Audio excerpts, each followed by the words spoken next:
Vamos en esta mañana a abrir nuestras Biblias en Romanos. Romanos, el capítulo 8.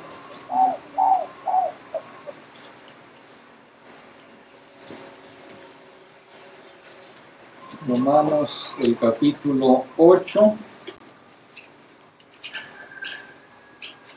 Y el versículo 28 otra vez.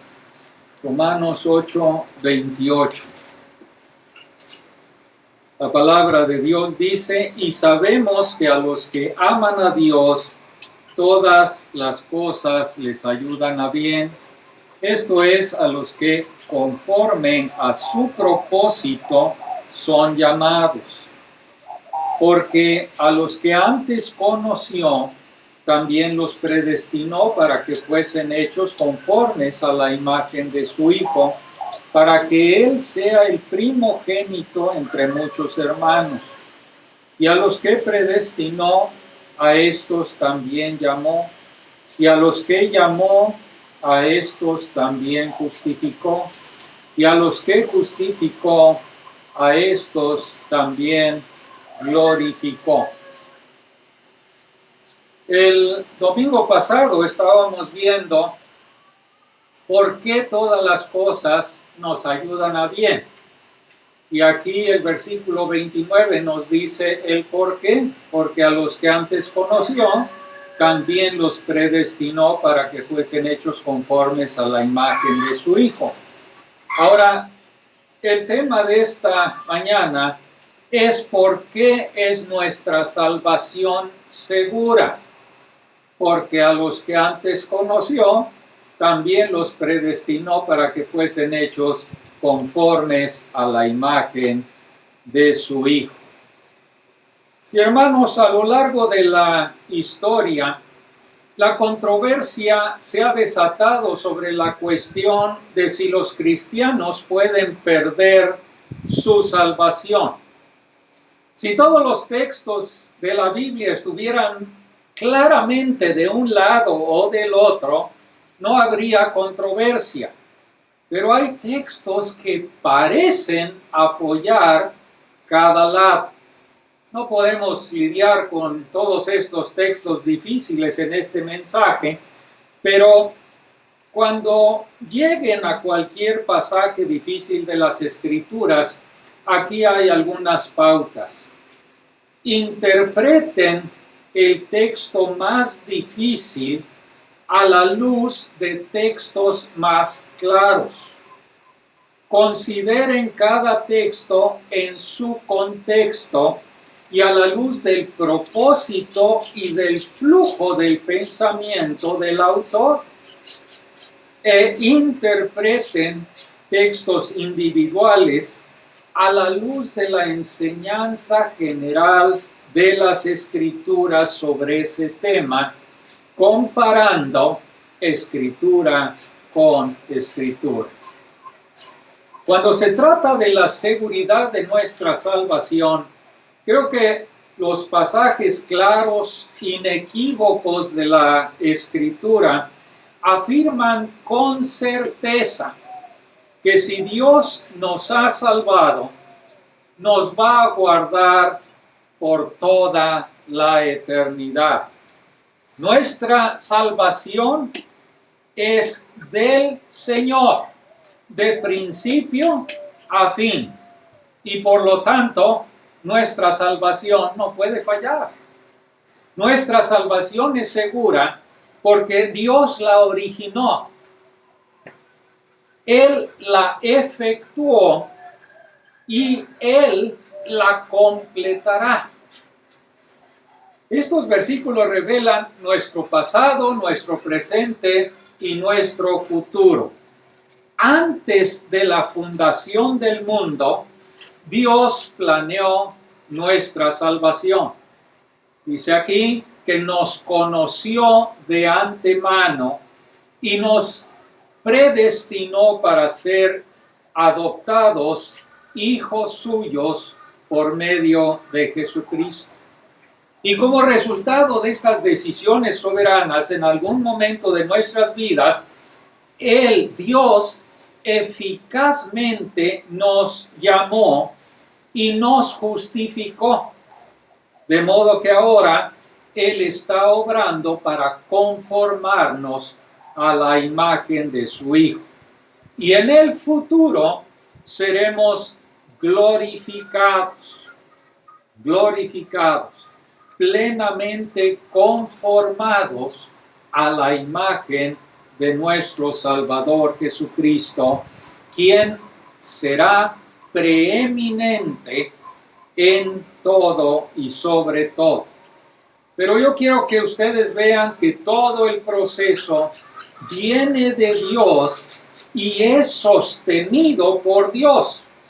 Todo está diseñado para la gloria de nuestro Dios. Y si su propósito soberano para la gloria y supremacía de Jesucristo es seguro, pues también nuestra salvación es segura, es cierta. También, como dije la última vez, es importante entender que el propósito de Pablo al escribir todas estas profundas verdades es un propósito pastoral, es un propósito práctico. Él no escribió sobre la predestinación para generar discusiones, para no ponernos de acuerdo en cuanto a qué es la predestinación, para debatir sobre todo esto. No escribió para eso. Escribió todas estas cosas para consolar a los creyentes que estaban en Roma, muchos de los cuales eran esclavos.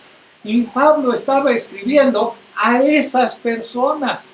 Entonces, predestinación para nosotros puede ser una palabra enorme, pero era para los esclavos en Roma. Se estaban reuniendo ahí en esa asamblea en Roma. Entonces, él les está escribiendo para consolarlos, porque sabe que están enfrentando problemas, porque saben que muchos de ellos van a enfrentar el martirio. Ellos, como nosotros, también tenían muchas otras pruebas de la vida que podrían haberles hecho tropezar si no las hubieran manejado de acuerdo al punto de vista de las Escrituras, al punto de vista o a la perspectiva de nuestro Dios. Y por eso Pablo quiere que sepamos que a los que aman a Dios, todas las cosas les ayudan a bien. Esto es, a los que conforme a su propósito son llamados. Y como señalamos también la última vez, esa promesa solamente es buena si esa promesa es cierta. ¿Cómo podemos saber que es verdad? ¿Cómo podemos saber realmente que Dios va a obrar todas nuestras pruebas en su conjunto para nuestro bien? Pablo lo explica en los versículos 29 y 30 y nos muestra que ese significado bien, todas las cosas ayudan a bien, es que finalmente todo esto que pasamos, pruebas, tribulación, angustia, enfermedades, felicidades también y gozos también, todo va a ser para nuestro bien, porque al final seremos conformados a la imagen de Cristo y seremos glorificados juntamente. Ahora, ¿cómo podemos saber que eso es cierto? Bueno, sabemos que es verdad porque el propósito de Dios es cierto. Su propósito se remonta a su decreto antes de la fundación del mundo de salvar un pueblo para su gloria. Y se extiende hacia nuestra glorificación en los siglos venideros, cuando seremos perfectamente santificados, sin pecado. Y es esencial ver que la salvación, desde el principio hasta el final, es toda de Dios. si alguna parte de esa salvación se debiera a nosotros, estaría completamente en peligro. No habría seguridad. Si eres salvo, es porque Dios determinó salvarte y lo planeó desde el principio hasta el fin. Una vez cité al obispo o sobrevedor Moule y él dijo: ningún eslabón en la cadena de la redención verdadera es de nuestra labranza. Ningún eslabón en esa cadena de la redención es de nuestra labranza, o todo sería totalmente frágil. Nuestra salvación es segura porque Dios la originó. Hay dos partes en esto, y ya lo hemos cubierto la semana pasada, el último estudio. Solamente estoy revisando aquí lo que vimos la vez pasada. Dios ordenó nuestra salvación al poner su amor en nosotros antes que comenzara el tiempo, antes que fluyeran los siglos, antes de contar los años. Dios originó nuestra salvación. Y ese es el significado de la palabra conocer a los que antes conoció, conocer de antemano. Y eso no significa que Dios miró hacia abajo a través de la historia y vio quienes creerían en Él y decidió predestinar a esas personas para salvación. No es cierto. La Biblia jamás dice que somos predestinados para salvación. La Biblia nos dice predestinados para ser hechos conformes a la imagen de su Hijo. Él nos eligió en el tiempo. Si Dios hubiera visto solamente en esa presencia de Dios, en ese conocimiento de antemano, que las personas en algún momento de la historia iban a creer en Cristo, y Él predestinara a esas personas para salvación solamente, eso haría que el propósito eterno de Dios dependiera de la voluntad voluble de los seres humanos, pecadores. Haría al hombre soberano, no a Dios.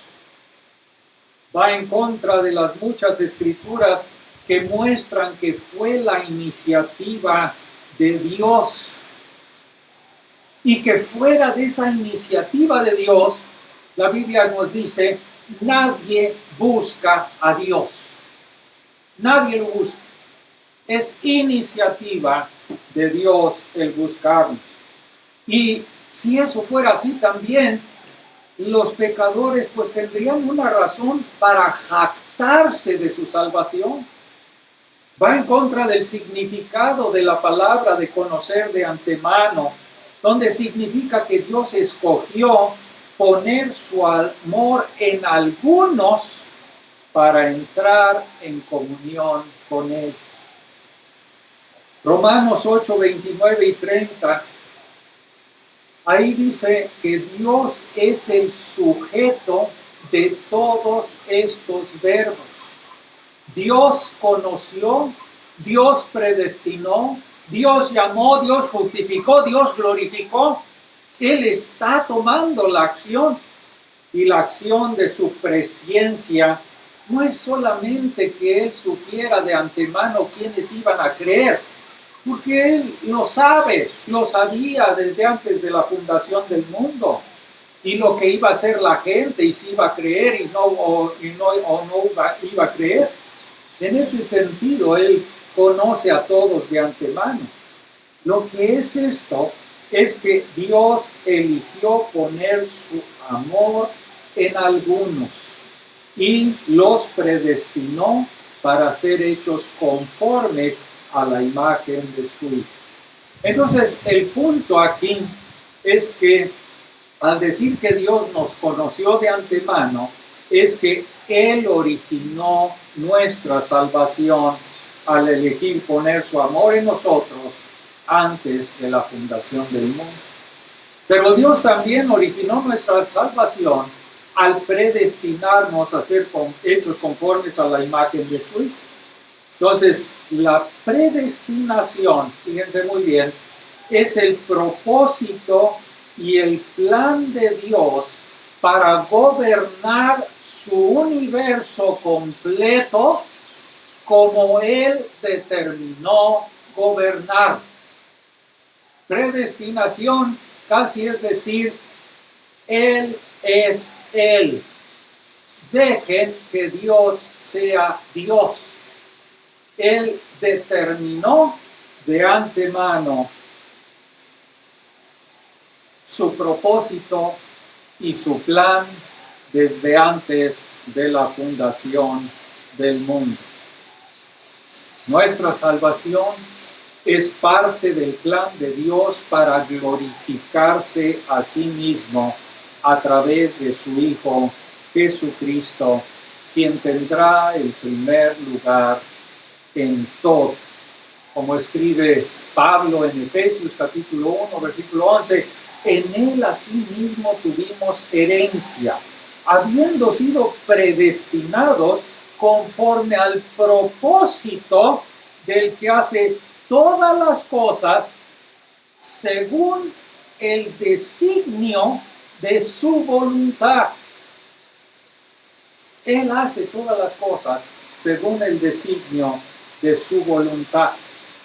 Si queremos que Dios prometa salvación, entonces debemos contentarnos con dejar que Él determine la salvación de antemano, porque la predestinación es esa determinación y compromiso de Dios de cumplir todas sus promesas. Vimos que nuestra salvación no se trata principalmente de nosotros o de nuestra felicidad, aunque claro que somos supremamente felices porque sabemos que tenemos salvación y seremos supremamente felices porque estaremos para siempre con nuestro Señor. Pero Dios designó de antemano salvarnos para que su Hijo sea el primogénito entre muchos hermanos. Y eso significa que el Señor Jesucristo tiene la supremacía sobre todos los redimidos y que Él se complace en asociarse, en tener comunión con sus hermanos y con sus hermanas. Dios no habría dejado su propósito eterno de glorificar a su Hijo a lo que los hombres pecadores han llamado el libre albedrío, que ni siquiera existe. Si nuestra salvación está ligada al propósito de nuestro Dios, nunca va a fallar. Tenemos seguridad de nuestra salvación, porque nuestra salvación descansa en la capacidad de Dios para cumplir sus propósitos que antes ha determinado. De modo que conoció de antemano y predestinó. Son estos dos primeros eslabones de esta cadena divina de la redención. Conoció de antemano y predestinó. Tuvieron lugar desde antes de la fundación del mundo. Pero siguen otros dos eslabones. Y esos dos eslabones tienen lugar en el tiempo. Nuestra salvación es segura porque Dios la efectuó. Ahora, por efectuó quiero decir que Él hizo que sucediera en nuestra experiencia. Dios efectuó nuestra salvación al llamarnos. Y estudiamos brevemente esto cuando vimos el versículo 28, donde Pablo se refiere a nosotros como aquellos que conforme a su propósito son llamados. Llamados o llamamiento se utiliza en dos sentidos en el Nuevo Testamento. Primero está el llamado general del Evangelio. Este llamado general se dirige a todas las personas. Y el Señor Jesucristo mencionó esto cuando dijo allá en Mateo 22, muchos son llamados, mas pocos escogidos. Es un llamado general, muchos son llamados. Cuando emitió ese llamado general, cuando dijo en Marcos 1:15, arrepentíos y creed en el Evangelio, es un llamado general. También lo dice Mateo 11:28, venid a mí todos los que estáis trabajados y cargados y yo os haré descansar. Un llamado general. Este llamado es genuino de parte de nuestro Dios, pero no es eficaz debido a nuestros corazones pecaminosos. El llamado es bueno, el llamado es cierto, el llamado está allí, es un llamado general, pero no es un llamado eficaz debido a estos corazones endurecidos de la raza humana caída. Y aquellos que rechacen el llamado del Evangelio no tendrán excusa en el día del juicio. Pero también ahora en las epístolas del Nuevo Testamento, llamado o llamamiento siempre se usa para referirse al llamado eficaz de Dios. Siempre cumple el propósito de Dios. Ese es el llamado eficaz. Y siempre cumple ese propósito de dar vida a los muertos espirituales para que respondan a ese llamado de Dios. Carlos Spurgeon lo compara a este llamado general. No sé si han visto en una noche oscura esos relámpagos que se ven como si fueran relámpagos de sabana. Son relámpagos que iluminan el cielo, pero no tocan nada específico, llamado general. Pero el llamamiento eficaz es como ese relámpago que da en el blanco, llamado eficaz. Y vemos un ejemplo en nuestra Biblia de ese llamamiento eficaz de Dios cuando el Señor Jesús llama a Lázaro de la tumba. ¿Recuerdan? El Señor Jesucristo acababa de decir, yo soy la resurrección y la vida, el que cree en mí, aunque esté muerto, vivirá, y todo el que vive y cree en mí, no morirá eternamente. La resurrección de Lázaro que siguió a ese llamado es una ilustración inolvidable del poder de Jesús de llamar a los muertos espirituales a la vida espiritual. Cuando el Señor Jesús le dijo a Lázaro, Lázaro, ven fuera, impartió vida con ese llamamiento.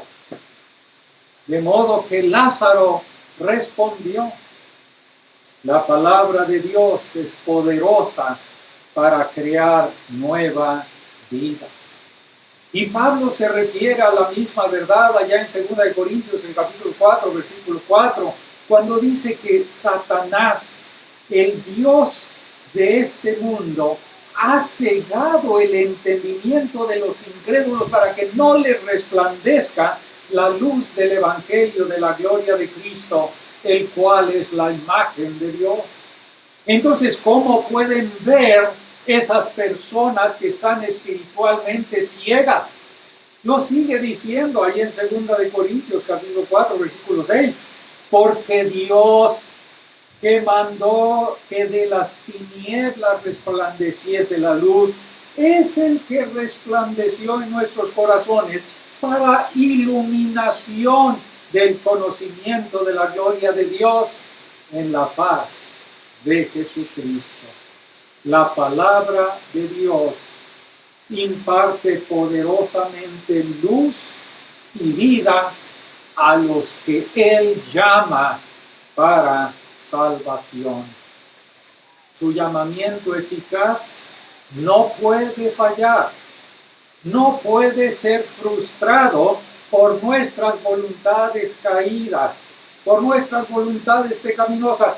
Nada puede frustrar el llamamiento eficaz de nuestro Dios.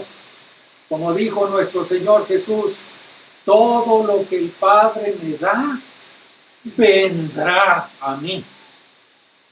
El llamado eficaz de Dios siempre viene a través de su llamado general. En otras palabras, el Evangelio es predicado y es proclamado a todos. Algunos se van a encoger de hombros, no me interesa. Otros se resisten con enojo. Algunos pueden responder superficialmente, quizá haciendo una oración, quizá avanzando al frente cuando les llaman y les dicen quién quiere ser salvo y vienen y se paran al frente. Pero por un tiempo parece que se han convertido. Pero son como la semilla sembrada en pedregales que brota pronto, pero no tiene raíz. Pueden responder al llamado general porque quieren que Dios los ayude a salir de alguna cosa difícil que tienen en sus vidas, alguna situación problemática. Pero cuando llega el sufrimiento, cuando llegan los problemas y los problemas empeoran, se van, se apartan. O son como la semilla sembrada entre espinos, las preocupaciones de la vida o el engaño de las riquezas ahogan la palabra y no da fruto. Pero en los elegidos, el llamado eficaz de Dios viene con poder para que sean vivificados de la muerte espiritual a la vida espiritual. Sus ojos se abren a la gloria de Cristo, lo que hizo nuestro Salvador en la cruz, y responden con fe y con arrepentimiento. La diferencia entre las dos respuestas depende del llamado eficaz de Dios, a quienes Él conoció de antemano y los predestinó para ser hechos conformes a la imagen de su Hijo. Pero también Romanos nos dice que Dios efectuó nuestra salvación al justificarnos. A los que llamó, a estos también justificó.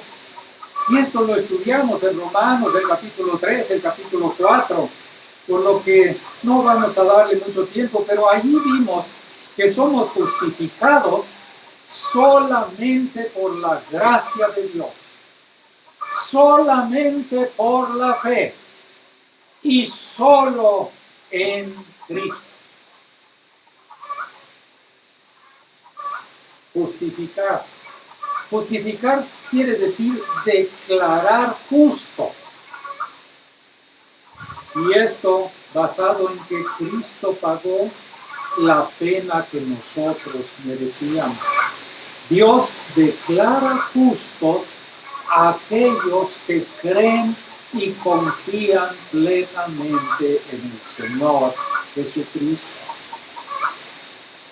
Cuando Dios justifica a los pecadores, no está declarando que las personas malas ahora son buenas.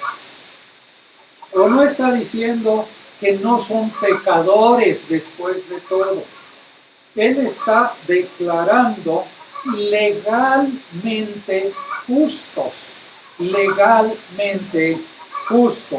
libres de cualquier responsabilidad por la ley quebrantada. Nuestra fe no merece en modo alguno justificación. No es la fe la que nos justifica. La fe es el canal a través del cual se recibe la justificación de Dios como un don gratuito, como un regalo de Dios. Nuestra salvación es segura porque en el pasado Dios la originó. Nuestra salvación es segura porque a su tiempo Él la efectuó, hizo que sucediera. Pero también nuestra salvación es segura porque Dios la va a completar. Dice, a los que justificó, a estos también glorificó. ¿Sí ven el verbo? Está en pasado. A estos también glorificó, y es un verbo en pasado, para mostrar que ya está hecho. Dios lo ha declarado así. Dios lo ha predestinado para que ocurra de acuerdo a su propósito eterno.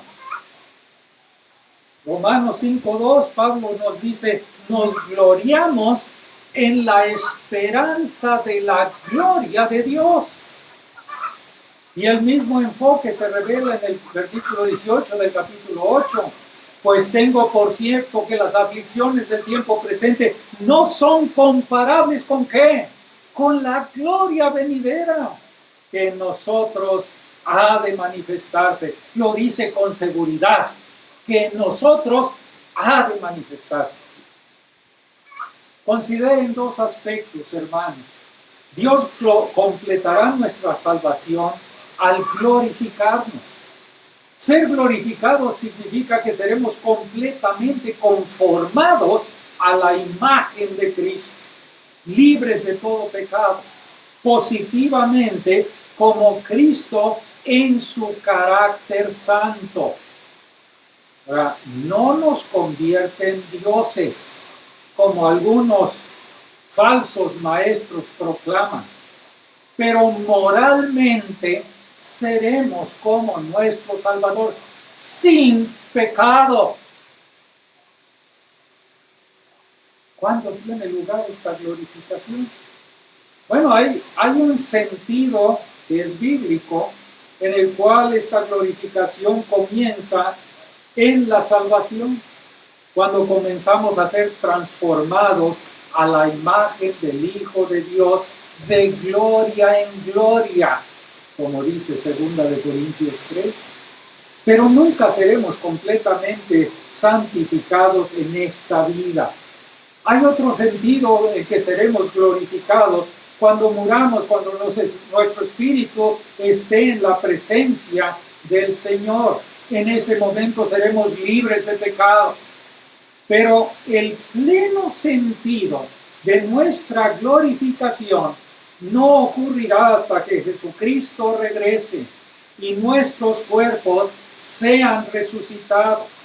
Dice Filipenses 3:20, mas nuestra ciudadanía está en los cielos, de donde también esperamos al Salvador, al Señor Jesucristo, el cual transformará el cuerpo de la humillación nuestra para que sea semejante al cuerpo de la gloria del Señor, de la gloria suya, por el poder con el cual puede sujetar a sí mismo todas las cosas. Como también dice 1 Juan 3:2, sabemos que cuando Él se manifieste, seremos semejantes a Él, porque le veremos tal como Él es. Le veremos como Él es. El regreso glorioso de Cristo va a resultar en una glorificación instantánea, permanente para todos los creyentes vivos y muertos, a medida que cada uno de nosotros recibamos nuestros nuevos cuerpos glorificados. Pero también Dios completará nuestra salvación porque Cristo será glorificado al glorificarnos a nosotros. Cristo será glorificado al glorificarnos a nosotros. Jesús será el primogénito entre muchos hermanos, el preeminente, el supremo entre muchos hermanos, como el Padre a través de él lleva a muchos hijos a la gloria. Pablo se refiere a la segunda venida de Cristo como el tiempo cuando venga en aquel día para ser glorificado en sus santos. Y añade allá en 2 de Tesalonicenses 2:14, a lo cual os llamó mediante nuestro evangelio para alcanzar la gloria de nuestro Señor Jesucristo. Alcanzar la gloria de nuestro Señor Jesucristo. Entonces, la culminación de todo esto es que Cristo será glorificado al compartir su gloria. Él será el primogénito, el preeminente entre muchos hermanos. Y si el propósito de Dios es glorificar a su Hijo, y si ese propósito es totalmente seguro, también nuestra glorificación final es completamente segura y cierta. Estas verdades son para mí tranquilizadoras en mi vida. ¿Qué verdades tenemos en la palabra de Dios? Pero también plantean muchas preguntas, ¿no es cierto? Solo puedo abordar rápidamente 5 preguntas, pero espero tratar más a fondo otras preguntas que van a surgir a medida que estudiemos la carta a los Romanos. La primera pregunta: si Dios solo puso su amor en algunos y eligió solamente a estos para salvación, entonces ¿no ama a todo el mundo? ¿Cuál será la respuesta? Dios amó tanto al mundo que dio a su Hijo unigénito para que todo aquel que en él cree no se pierda, mas tenga vida eterna. Hay un sentido en el que tiene un amor especial por su novia elegida, la iglesia. Cristo amó a la iglesia y se entregó a sí mismo por él. Es lo mismo que puede pasar, porque yo amo a mis hermanas en Cristo, pero tengo un amor especial por mi esposa, Dana. Esa la distingue para mí. Ese es el amor de Dios. Ama a todo el mundo. No quiere que nadie se pierda, que todos procedan al arrepentimiento. Pero Él ama a esa novia elegida, la asamblea, la iglesia de Cristo. Si Dios solo va a salvar a aquellos a quienes ha elegido, ¿hace algún bien que yo ore por los perdidos? La oración es parte de los medios que Dios usa para salvar a sus elegidos. No podemos saber de antemano a quién Dios ha elegido, pero cuando las personas responden al Evangelio con fe, lo que resulta en esas vidas cambiadas, sabemos que Dios los eligió para salvación. Un hermano escribió hace muchos años, los años 1700, y él decía: yo era pecador, yo no sabía si era elegido o no. Yo escuché la palabra del Señor y yo creí en el Salvador Jesucristo en ese momento. Estaba a la puerta. Esa puerta se abrió para mí. Entré a la presencia de Cristo. Y al voltear para atrás en la puerta, leí elegido. Él no sabía que era elegido antes. Nuestras oraciones son algo que debemos hacer por los que no creen. Debemos orar para que Dios abra sus corazones al Evangelio. Otra pregunta sería, si Dios va a salvar a todos los que ha predestinado para ser adoptados hijos suyos, entonces, ¿por qué debemos evangelizar? Bueno, el evangelismo, así como la oración, es el medio ordenado por Dios para salvar a sus elegidos. Sabemos que habrá algunos en el cielo, muchos en el cielo, de cada tribu, de cada lengua, de cada nación. Entonces debemos proclamar el evangelio a todas las naciones, sabiendo que Dios lo usará para salvar a sus elegidos. Si la salvación es totalmente del Señor, ¿hay algo que un incrédulo pueda hacer para ser salvo? Y si no es de los elegidos, toda la salvación, incluyendo el arrepentimiento y la fe para ser salvo, es del Señor. Pero Él nos ordena que nos arrepintamos, que creamos al Evangelio, a las buenas nuevas de salvación en Cristo Jesús. La Biblia exhorta a los pecadores: buscad a Jehová mientras pueda ser hallado, llamadle en tanto que está cercano.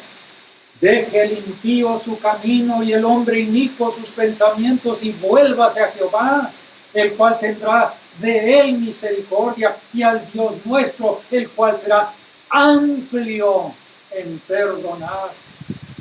El apóstol Pablo cita la promesa de Joel 2:32: todo aquel que invocar el nombre del Señor será salvo, ya que la fe viene por el oír, y el oír por la palabra de Cristo.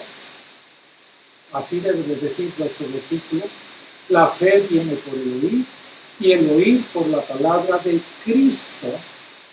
Aquellos que no han confiado en Cristo son responsables de escuchar la predicación del Evangelio, de leer la Biblia y de ver cómo Dios brinda salvación a todo aquel que cree en el Señor Jesucristo.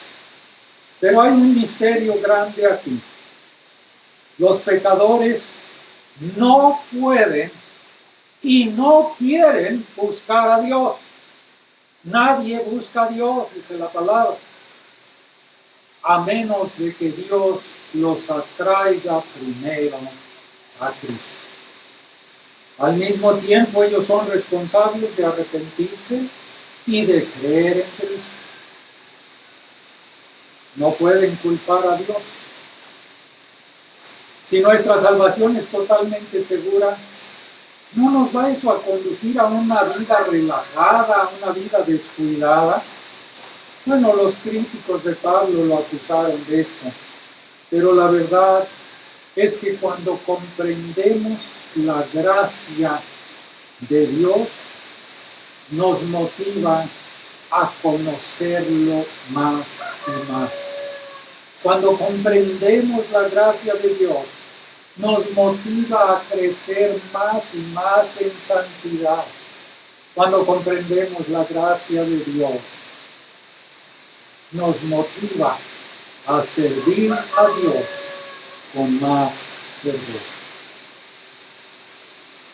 Todo buen padre quiere que sus hijos se sientan seguros en su amor. Nuestro Padre que está en los cielos quiere que sepas que tu salvación es segura porque Él la originó.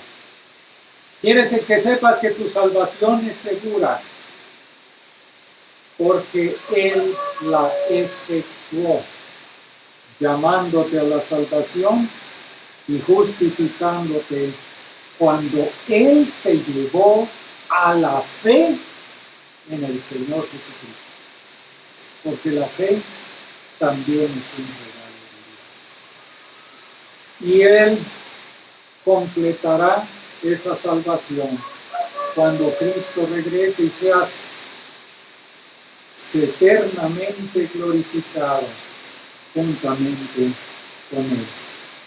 Tu salvación es segura porque está ligada al propósito eterno de Dios de glorificar a su amado Hijo Jesucristo.